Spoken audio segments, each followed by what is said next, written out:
Selamat siang, Pak. Izin untuk paparan untuk ujian akhir semester mata kuliah Statistika Ekonomi dan Bisnis di kelas AK 206. Saya Carpin Martua, Pak.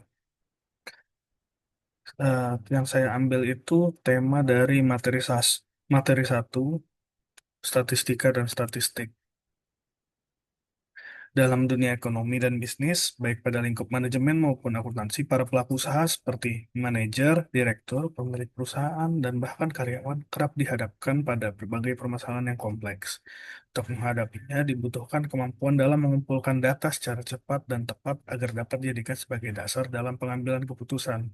Statistik menyediakan alat bantu yang sangat penting dalam proses ini, yaitu untuk mengubah data mentah menjadi informasi yang berguna. Pengertian statistik dan statistika. Statistika merupakan ilmu yang membahas metode dalam mengumpulkan, mengolah, menganalisis, dan menyimpulkan informasi dari data. Statistika berguna untuk menjawab pertanyaan penelitian dan mendukung pengambilan keputusan yang berbasis data.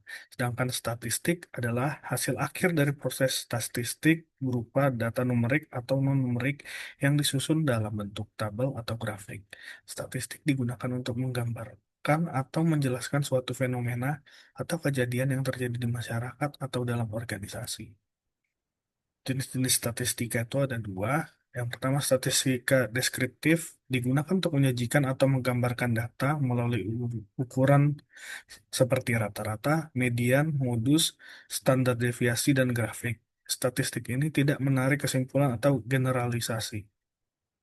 Statistika yang kedua adalah statistika inferensial. Digunakan untuk menarik kesimpulan atau membuat prediksi tentang populasi berdasarkan data dari sampel.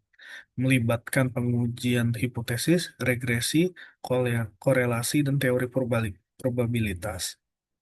Tujuan dari statistik adalah yang pertama untuk menyediakan ringkasan dari data yang kompleks agar mudah dipahami dan digunakan. Yang kedua, membantu dalam membuat keputusan berdasarkan bukti dan data. Yang ketiga, menguji kebenaran suatu hipotesis atau pernyataan yang belum terbukti. Yang keempat, menyediakan dasar untuk perencanaan masa depan melalui analisis tren dan pola historis.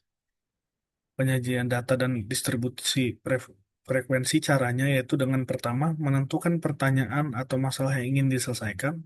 Yang kedua, mengumpulkan data yang relevan sesuai dengan tujuan analisis. Yang ketiga, menyusun data dalam bentuk yang terstruktur seperti tabel distribusi frekuensi.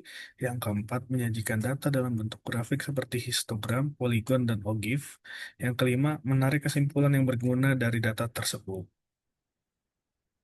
Distribusi frekuensi dan grafik digunakan untuk mengelompokkan data berdasarkan interval kelas tertentu sehingga mempermudah analisis. Pembuatan tabel distribusi frekuensi sering menggunakan rumus Sturges untuk menentukan jumlah kelas yang optimal.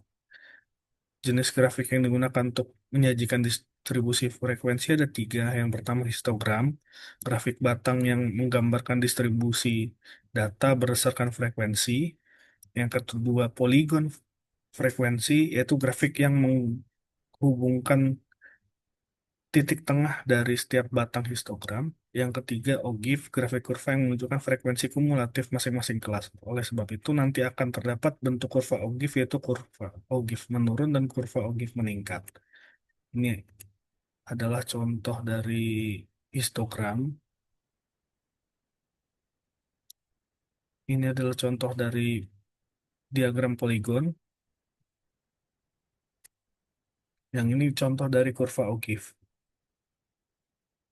Kesimpulannya, statistik memainkan peran penting dalam dunia ekonomi dan bisnis.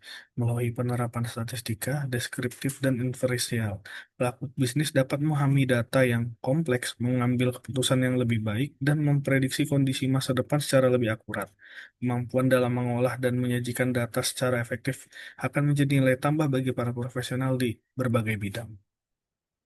Sekian dan terima kasih.